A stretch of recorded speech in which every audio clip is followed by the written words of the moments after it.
Վերջերս ՔՊ կուսակցությունը հրապարակեց իր նախընտրական ծրագիրը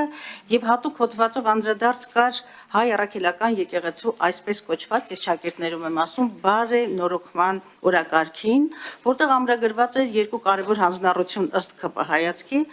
մեկը վեհափառ հայրապետի նորին սուրբոցություն Գարեգին երկրորդի հրաժարական պարտադրելու հանձնառություններ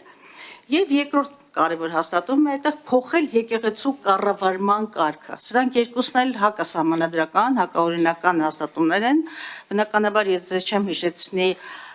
ուրեմն Հայաստանի Հանրապետության Սահմանադրությամբ ամրագրված եկեղեցու եւ պետության տարանջատման մասին երկու հոդվածները,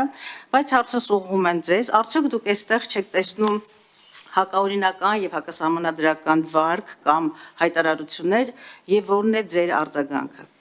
Երկրորդ հարցը դարձյալ այս դրամաբանության մեջ է եւ ավելի քան ակնհայտ է իմ եւ իմ գործընկերների համար եւ նաեւ մեր հանրության համար, որ հայ առաքելական եկեղեցու նկատմամբ արշավը զուտ քաղաքական իշխանական բնույթ ունի,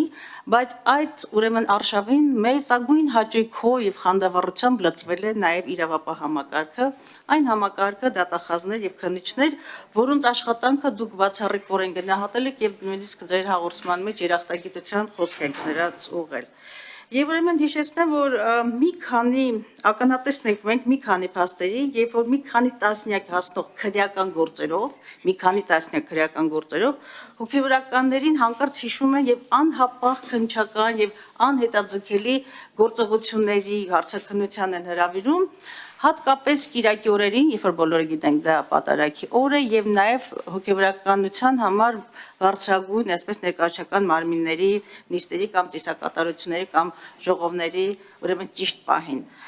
Անհեթեթությունը հասավ այն աստիճանի, որ Արագածոտնի մարզում քննիչը ամբողջ թեմի 21 քահանաներին ժամը 11-ին, Կիրակի ուղիղ ժամը 11-ին հրավիրեց հարցաքննության 21 քահանաների, նշում եմ այդ պահին, երբ որ պետք էր ուղղակի բեմադրել զուգահեռ մեկ այլ, այսպես ասած, իշխանական պատարագ։ Եվ սրանք բնականաբար շինծու գործեր են եւ նաեւ շատ հոգեվորականներ այդ շինծու գործերին մասնակից դառնալու եւ հարցաքննության ենթարկվելու հրաժարական է տվել, բայց միևնույն է դուք գնահատում եք այն անհետաձգելի եւ հրավիրում եք քննչական գործողությունների եւ հատուկ զուգադիպությամբ նիստերի օրերին կամ պատարագներին, դուք այստեղ սրանք զուգադիպություններ են, թե պատահականություններ են, խնդրում դրան եւս անդրադառնալ, եւ դուք համառորեն դատախազությունը, որը Սահմանադրականության, պետական կարգի, պետական եւ ազգային շահի պաշտպանության բարձրագույն այսպես լիազորությունը ունի, ես ուզում եմ հասկանալ, բարձել եւ լսել ձեր պատասխանը, արդյոք դուք համառորեն իսկապես չեք տեսնում հայ առաքելական եկեղեցու նկատմամբ սանձազերծած տեսակը հակասահմանադրական գործընթացը եւ եկեղեցու դեմ արշավը, որին բոլորս ակնատես եղանք են դռները ջարդելու, կոտրելու հերոսակային թրքաբարո հարձակումը, վարույթ ուրեմն նախաձեռնվեց միայն այն պարագայում, երբ որ դատարանի վճռով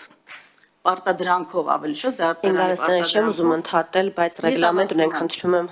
տեղավորվել դրա մեջ։ Ուրեմն դատարանի պարտադրանքով վարույթը հարուցվեց։ Ես ուզում եմ այստեղ այս 3 հարցն էլ միացնել իրար եւ դրանք բոլորը մեկ հարց ունեն։ Դուք արդյոք գտնում եք, որ դուք գտնվում եք սահմանադրական կարգը եւ իրավական կարգը ազգային պետական շահապաշտպանելու դիրքերում եւ ինչու չեք տեսնում այստեղ հանցագործություններ, որոնք ավելի քան ակնհայտ են։ Խնդրեմ Տիկին Վարդապետ Հերթով։ Շնորհակալություն։ Նախ առաջին ենթահարցի հետ կապված, եթե ճիշտ հասկացա, խոսքը ծրագրի մեջ ներառված բարենորոգման օրակարգին է վերաբերում, եթե որոշակի հանգամանք բացահայտվի հրաժարականի եւ եկեղեցու կառավարման կարգը, այո։ Տիկին Գալստյան, դատախազությունը քրեական վարույթից դուրս գնահատականներ չի տալիս։ Մենք բազմաթիվ հարցումներ ենք ստանում, այդ թվում կուսակցական պատկանելություն ունեցող անձանցից, որոնք դատախազությունից ուզում են գնահատականներ կոնկրետ երևույթների նկատմամբ։ Դատախազությունը գնահատական տալիս է մի փաստաթղթի մեջ, որը կոչվում է քրեական հետապնդման հարուցում, եւ դրանից հետո տալիս է հաստատված մեղադրական եզրակացությամբ։ Դրանից հետո գործը գնում է հրապարակային դատաքննության, եւ մեր բոլոր փաստարկները հրապարակային դատաքննությամբ ներկայացվում են, քննարկվում են, դատարանի կողմից որոշումներ են կայացվում։ Բայց որ ձեր առաջին հարցին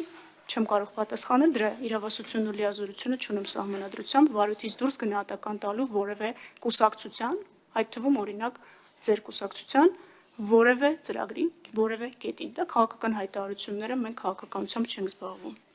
Քննչական գործողությունների վերաբերյալ ես չգիտեմ դուք ինչի եք փնտրում այդտեղ ինչ որ զուգադիպություններ, յուրաքանչյուր վարույթով իրականացվում է ըստ անհրաժեշտության։ Եվ մենք նպատակադրված ենք այս վարույթները ավարտել հնարավոր սեղմ ժամկետներում, որպեսզի այն նմանատիպ մեկնաբանություններ չլինեն, որ ձգձգում են, որ արհեստական օրակարգեր են առաջ տանում, ընդհակառակը ամեն ինչ արվում է, որպեսզի վարկյան առաջ ձեռք բերվեն անհրաժեշտ ապացույցները եւ որոշում կայացվի արդյոք գործը ենթակա է դատարան ուղարկելու թե ոչ։ Մնացած ձեր գնահատականների հետ ուղղակի չեմ կարող համաձայնվել։ Երրորդ հարցի հետ կապված, որը ենթադրում եմ ձեր եզրափակիչ հարցին է վերաբերում, արդյոք դատախազությունը հանրեղություն, ասիկ որ դատարանը մեզ պարտադրել է, որպեսզի մենք վարույթ նախաձեռնենք, այս մասով խնդրեմ մի քիչ ավելի ուշադիր լինել, դատարանը չի պարտադրում նախաքննական մարմնի եւ չունի պարտադրելու որևէ գործառույթ։ Դատարանը միջդատական վարույթի նկատմամբ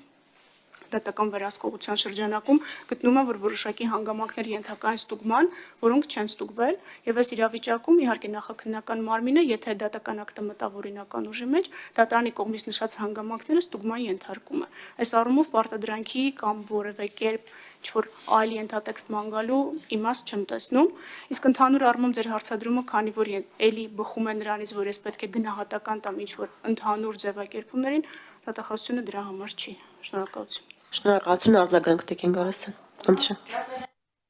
Շնորհակալություն։ Վերջին հարցից սկսեմ, նախ դատարանը պարտավորեցրել է վարույթ հարուցել, 1։ Իսկ առաջին եւ երկրորդ հարցերը, որոնք վերաբերում էին ուրեմն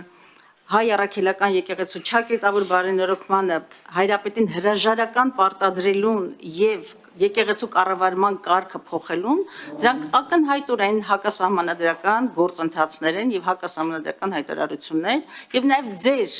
պարտականությունն է հակասահմանադրական ընթացքի առնչությամբ համապատասխան